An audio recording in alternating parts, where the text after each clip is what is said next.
Ini adalah foto penampakan santet, tapi bukan santet biasa. Ini adalah santet ilmiah yang oleh para ilmuwan disebut quantum entanglement. Ya mungkin kalau disebut santet ilmiah terlalu berlebihan, tapi secara bahasa, kata itu yang paling mewakili fenomena ini yang oleh Einstein sendiri disebut spooky action at a distance, aksi seram jarak jauh. That's spooky action at a distance. Spooky action at a distance. What you do over here having an effect on something over there. That it doesn't even matter how far apart these objects are in space. They're just connected. Inilah fenomena paling aneh dalam fisika yang pernah ditemukan para ilmuwan, di mana dua objek bisa saling mempengaruhi walaupun jaraknya sangat jauh. Dan foto ini adalah untuk pertama kalinya fenomena ini berhasil direkam oleh sekelompok peneliti dari Paris. Dan ini bukanlah pembuktian pertama.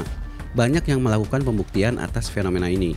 Bahkan yang terbaru, NASA mencoba melakukannya dari bumi ke angkasa.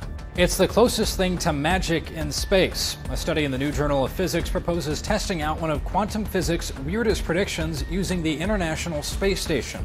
The experiment is meant to test quantum entanglement, a phenomenon Einstein once called spooky action at a distance. Dan menariknya lagi, fenomena ini bukan hanya ada di lab, tapi hadir juga di tubuh kita. Karena ada kajian yang menyebutkan bahwa fenomena entanglement terjadi dalam otak. Karena itu Marvel mengangkatnya dalam film Ant-Man and the Wasp, di mana Scott Lang bisa terhubung pikirannya dengan Janet yang terjebak di alam kuantum. You're linked to Janet. It's quantum entanglement between the quantum states of Posner molecules in your brains. Jadi bagaimana entanglement ini bekerja? Apakah bisa menjelaskan santet dalam dunia sihir? Simak video ini sampai habis karena ini bakal menarik dan mungkin lebih menyeramkan daripada dukun santet. Karena Einstein sendiri menyebutnya spooky, sesuatu yang menyeramkan, horor, mistis. Karena fenomena ini bukan sekedar mengendalikan objek jarak jauh, tapi jarak itu sendiri seolah menjadi ilusi. Karena itu siapkan akalnya dan siapkan imannya karena kita akan masuk pada kajian yang bisa membuat kalian gila.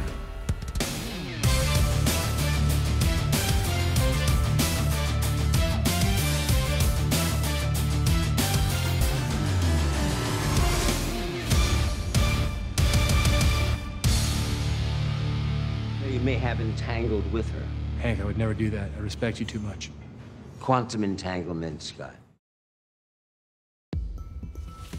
Oke guys, ini adalah part kelima dari bahasan kita tentang dunia kuantum. Buat yang lupa atau baru mengikuti channel ini, sekedar mengingatkan, dunia kuantum adalah dunia subatom atau dunia di dalam atom. Atom itu sendiri adalah elemen terkecil yang menyusun alam ini. Air, tanah, udara, pokoknya semua objek di alam ini, termasuk manusia, tersusun dari atom-atom. Dan di dalam atom masih ada yang lebih kecil lagi, yaitu partikel. Kalau kalian nonton Ant-Man, Ant-Man pernah diceritakan mengecil ke ukuran ini dan terjebak di dalamnya. If that regulator is compromised, you would go subatomic. What does that mean? It means that you would enter a quantum realm. Masuk ke dunia kuantum seperti masuk ke dunia lain, karena para ilmuwan sendiri menemukan banyak keanehan pada partikel. Hukum-hukum fisika yang ada pun bahkan sudah tidak berlaku lagi. Karena itu para ilmuwan menyusun teori baru yang benar-benar berbeda dari semua teori yang ada, yaitu teori kuantum. Teori paling kontroversial dalam fisika yang mengubah cara pandang kita tentang materi, ruang, dan waktu. This is the essence of the weirdness, of the spookiness in the quantum world. It means that you would enter a reality where all concepts of time and space become irrelevant. Karena kontroversinya teori kuantum, Einstein sendiri bahkan benci dengan teori kuantum. Dan itu membuat Einstein berdebat dengan sahabatnya sendiri, Niels Bohr. Perdebatan dua ilmuwan hebat ini sangat terkenal, bukan hanya dalam fisika, tapi juga dalam filsafat. Karena gara-gara teori kuantum, mereka berdebat soal realitas. Apakah sesuatu itu nyata semata-mata karena objektivitas materi, atau ada unsur subjektivitas yang mempengaruhinya? The thing as it really is, quite apart from any human perception of it. Bohr, like Kant, was very suspicious that one can say anything significant, intelligent, controllable about the thing in itself. Nah, fenomena kuantum yang paling tidak masuk akal dan menjadi perdebatan paling hebat antara Einstein dan Niels Bohr adalah entanglement. The most bizarre, the most absurd, the most crazy, the most ridiculous prediction that quantum mechanics makes is entanglement. Fenomena entanglement pertama kali ditunjukkan Einstein dalam sebuah paper yang ditulisnya tahun 1935 berjudul Apakah Deskripsi Mekanika Kuantum tentang Realitas Fisik bisa dianggap komplit? Paper ini ditulis Einstein atas dasar kekecewaannya pada hasil konferensi Solvay tahun 1927. Ini adalah konferensi paling bersejarah dalam fisika karena mempertemukan semua fisikawan tingkat dewa yang hampir semuanya adalah peraih Nobel. Mereka semua hadir di sini untuk membicarakan teori kuantum yang penuh kontroversi. Sayangnya, kesimpulan dari pertemuan ini membuat Einstein kecewa. Pasalnya, Niels Bohr dan sebagian ilmuwan pada waktu itu menyimpulkan bahwa di level kuantum atau level subatom, sebuah objek bukan lagi sesuatu yang pasti. Partikel dalam atom ibarat barang gaib yang tidak bisa dirumuskan secara pasti eksistensinya, kecuali sebatas menghitung peluangnya. Kita sudah bahas ini di part 2 dan 3 tentang measurement problem. There's something called the quantum measurement problem, which has been with us since the early days of quantum mechanics. How do you go from the fuzzy, hazy reality of quantum probabilities, where things can be in many locations with different likelihoods, to the single definite reality we observe when we do a measurement? We don't know how we go from one to the other. Ini yang membuat Einstein marah. Bagaimana bisa fisika berubah dari yang tadinya ilmu pasti menjadi ilmu ketidakpastian? Laws of nature were no longer definite statements about what's going to happen next. They were just statements about probabilities. And Einstein felt, well, that's defeat. You're giving up on the heart of what physics has been. Kecewa dengan hasil kesimpulan ini, Einstein pun kemudian mencari-cari kesalahan teori kuantum. Ia kemudian merekrut dua ilmuwan untuk bekerja sama dengannya, yaitu Boris Podolsky dan Nathan Rosen. Pada tahun 1935, mereka mengeluarkan paper ini dengan maksud untuk membantah teori kuantum. Pada hari dirilisnya paper ini, bahkan harian New York memberitakannya dengan headline Einstein menyerang teori kuantum. Ironinya, paper ini justru menyerang balik Einstein, karena apa yang ditunjukkannya dalam paper ini sebagai sesuatu yang mustahil justru beneran terjadi. Dalam paper ini, Einstein meramalkan sebuah fenomena ganjil yang menurutnya mustahil untuk dijelaskan teori kuantum karena akan menimbulkan paradoks. Paradoksnya dikenal dengan EPR paradox. EPR adalah singkatan dari nama tiga orang yang menulis paper ini, Einstein, Podolsky, Rosen. Sedangkan fenomena yang dimaksud Einstein disebut entanglement. Jadi apa itu entanglement? Untuk memahaminya, kita harus kembali ke fenomena superposisi yang kita bahas di video sebelumnya.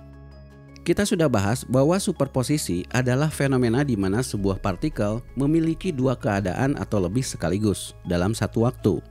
And superposition is what I described before, where you can be in two states that you thought are like very distinct, right? You can only be in one or the other at any one time, okay? But quantum tells you that you can be in both, and in fact, most often, you are in both of these states at the same time. Nah, kemarin kita analogikan bahwa superposisi itu seperti mata uang koin yang berputar. Maka selama berputar, kita tidak tahu sisi mana yang tampak, karena dua sisi koin itu bercampur jadi satu. Kecuali kita stop, maka koin itu akan menampakkan salah satu sisinya, kepala atau ekor. Nah, menurut teori kuantum, partikel itu seperti koin tersebut. Tidak jelas posisinya, arahnya, dan segala sesuatunya kecuali setelah kita ukur.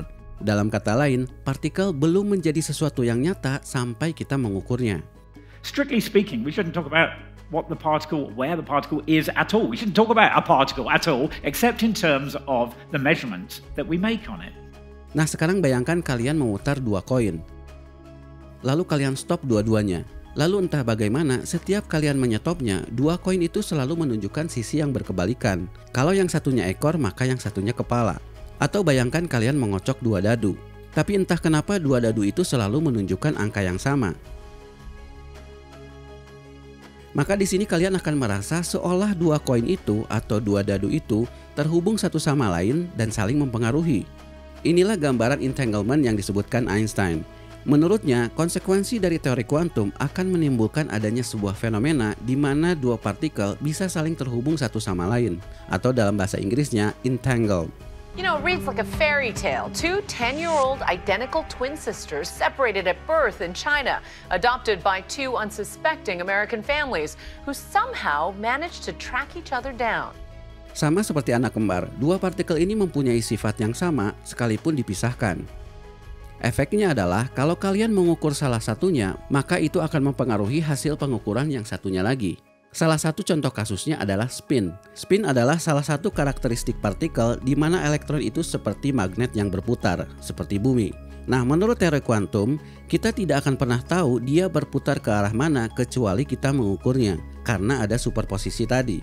Dan ketika kita mengukurnya, maka hanya muncul satu dari dua kemungkinan spin, yaitu berputar searah jarum jam atau berlawanan arah jarum jam, atau yang sering disebut spin up dan spin down. So you can play catching a spin up or a spin down electron. You see there was no current here, that was a spin down electron. You can try again. Again a spin down electron. Spin up electron. Nah, dalam entanglement, seandainya dua elektron merupakan pasangan entangled, maka kalau kalian mengukur elektron A dan menemukannya spin up, elektron B pasti spin down. Atau sebaliknya, kalau elektron A spin down, maka elektron B pasti spin up. Yang jadi paradoksnya adalah, sekalipun dua elektron ini dipisahkan dengan jarak yang sangat jauh, katakanlah yang satu di bumi, satunya di Mars, maka dua-duanya akan tetap saling mempengaruhi secara instan tanpa jeda. Maka kata Einstein, bagaimana mungkin ada sinyal informasi yang lebih cepat dari cahaya, sehingga begitu tahu elektron A spin up, dia memberitahu elektron B supaya spin down. Ini mustahil karena melanggar hukum relativitasnya Einstein. Spooky action at a distance shouldn't be allowed in physics. Einstein had showed that it is impossible for any signal, any information to be transmitted faster than light. And so you can't have this instantaneous action at a distance. Itulah paradoks yang hendak ditunjukkan Einstein pada Bohr. Tidak mungkin realitas bekerja seperti itu. Tidak mungkin dua objek bisa berkomunikasi tanpa jeda, seolah ruang waktu tidak ada. Karena itu dia menyebutnya spooky action at a distance, aksi jarak jauh yang terlalu menyeramkan kalau terjadi. Perdebatan Einstein dan Niels Bohr soal entanglement ini menjadi misteri yang tidak terpecahkan selama 30 tahun, sejak Einstein mengemukakannya. Masalahnya adalah pada saat itu entanglement baru sebatas dalam pikirannya Einstein. Hingga pada tahun 1964, beberapa tahun sebelum Einstein meninggal, seorang fisikawan bernama John Bell mengeluarkan sebuah jurnal yang mengejutkan. Dia mengklaim bahwa entanglement seperti dimaksudkan Einstein bisa diujikan dalam eksperimen nyata. John Bell menyusun sebuah skema pembuktian yang sekarang disebut Teorema Bell. Dan skema itu kemudian dijalankan oleh John Clauser pada tahun 1972 dan Alan Aspect pada tahun 1982.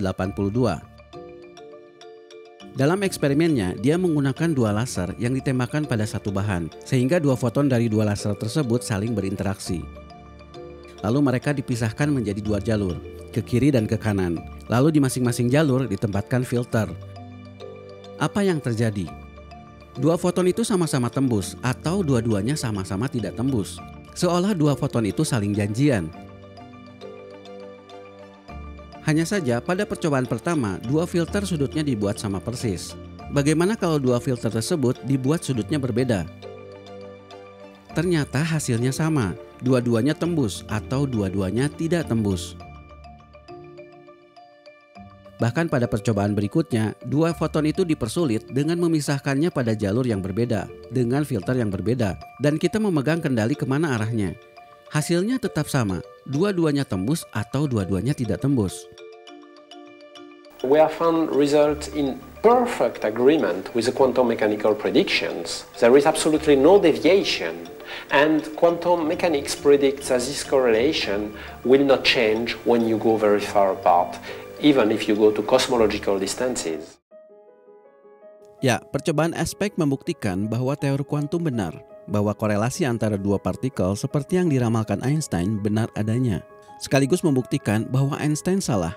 Dua partikel ini, yang dalam percobaan ini diwakili oleh foton, betul-betul saling mempengaruhi secara instan begitu dilakukan pengukuran. So that I'm obliged to admit that the quantum correlations exist in the world, and if we are to explain them and not just accept them as given, if we are to explain them, we are obliged to invoke something like actions going faster than light from one place to another. Nah, tapi para ilmuwan belum puas, karena bisa jadi entanglement hanyalah ilusi karena ada pengaruh settingan instrumen. Lagi pula, dalam percobaan Alan Aspect, jaraknya terlalu dekat. Maka para ilmuwan pun terus melakukan percobaan ini berulang-ulang dengan berbagai model eksperimen. Salah satunya yang dilakukan oleh Anton Zeilinger pada tahun 2018. Dia dan timnya melakukan pembuktian entanglement dengan jarak sekitar 1 km menggunakan 2 observatorium di pegunungan Canary Island. 2 foton dikirimkan ke 2 observatorium ini.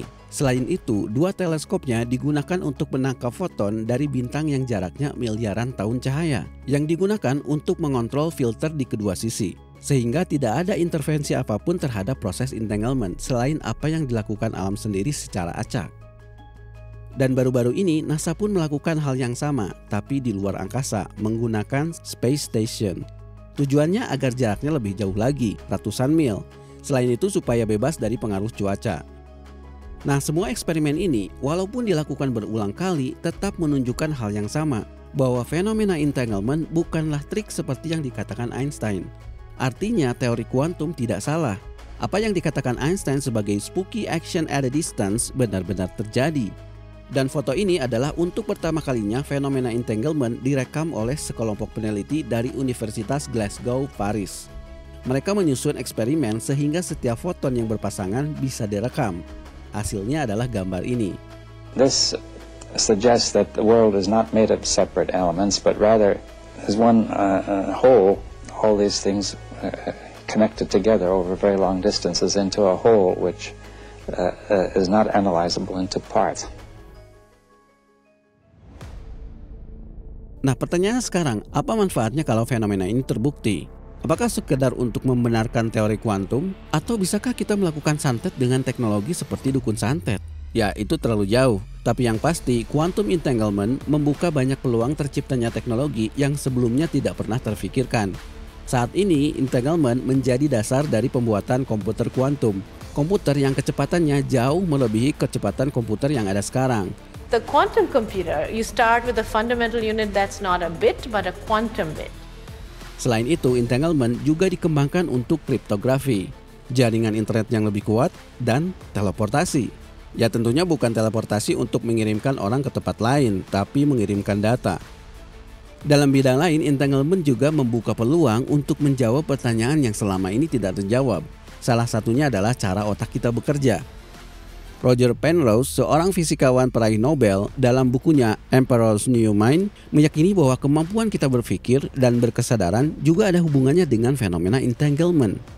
Karena itu Marvel dalam Ant-Man and the Wasp memanfaatkannya untuk menceritakan bagaimana pikirannya Scott terhubung dengan Janet yang terjebak di alam kuantum. Ya, walaupun ini hanya terjadi di dalam fiksi. That in the brain, we have to sustain a quantum system to such a degree that whatever this new physics is, it comes in. You may have entangled with her. Hank, I would never do that. I respect you too much. Quantum entanglement, Scott. You're linked to Janet. It's quantum entanglement between the quantum states of Posner molecules in your brains. Yeah, that's what I was thinking.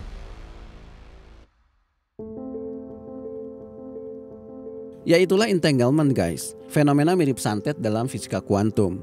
Bagaimana menurut kalian? Apakah fenomena ini juga bisa menjelaskan fenomena santet dalam sihir?